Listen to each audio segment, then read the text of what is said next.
আসসালামু আলাইকুম দর্শক, আমি আপনাদের আজকে দেখাবো যে চার্জারের রেগুলেটর বা ভলিউম কিভাবে লাগাই। তো এটা আমি আপনাদের আজকে দেখাবো। তো কিভাবে লাগাবেন সেটা আমি আপনাদেরকে বলে দিচ্ছি। তো সর্বপ্রথম আপনারা ইয়ে রেগুলেটরে আগে জিরো করে নেবেন, মানে জিরো করার পরে পতিতে লাগাবেন। এটা আমি দেখাইতেছি যে কীভাবে জিরো করবেন। জিরো মানে যেটা হচ্ছে কারেন্টের লাইন, এখানে কারেন্টের লাইন একটা প্রবেশ করবে, লাইন দিবেন ডাইরেক্ট এসি কারেন্ট। আর যে এক নম্বর যে ইটে থাকবে,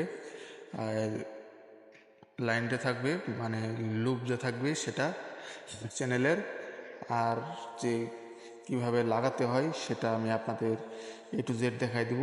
তো সর্বপ্রথম আপনারা এক নম্বর লুপটা লাগাই নেবেন, তো একটা মাঝখানে বাদ দিয়ে রাখবেন যেন ওটা অফ হয়, অফ করার জন্য। আর তাতাল যেন অতিরিক্ত ধরা না হয়, অতিরিক্ত ধরালে যে ইটা আছে মানে যে প্লাস্টিকটা গলে যায়, চ্যানেলের প্লাস্টিকটা গলে যায়, এজন্যে তাতাল হালকার উপরে ধরতে হবে, যেন পরিমাপ মতো ধরতে হবে, যেন বেশি যেন না হয়।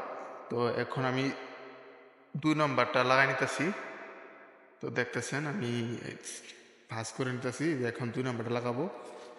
দেখেন খুব সহজেই ঢুকে যেতেছে অতি সুন্দরভাবে। তো আপনারা এরকমভাবে লাগাই দিবেন যেন উল্টাপাল্টা না হয়। আপনারা খুব খেয়াল করে লাগাবেন যেন চ্যানেলগুলো উল্টাপাল্টা না হয়। উল্টাপাল্টা হইলে সমস্যা হয়ে যাবে। এবং যে 2 নম্বরটা 1 নম্বরে গেলে সমস্যা, মানে উল্টাপাল্টা হয়ে গেলে সমস্যা বলতে চার্জার পুড়ে যাবে। এবং খুব সতর্কতার সাথে লাগাতে হবে যেন চ্যানেলটা নষ্ট না হয়।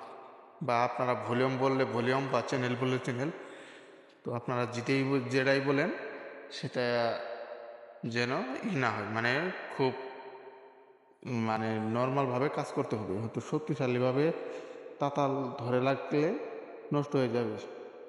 তো আমি এখন 3 নম্বরটা লাগাই নিতেছি।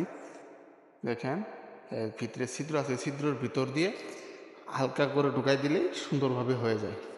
আর আপনারা চাইলে এটা ভাঁজ করেও লাগাইতে পারবেন, উপরে বসাই দিতে পারবেন।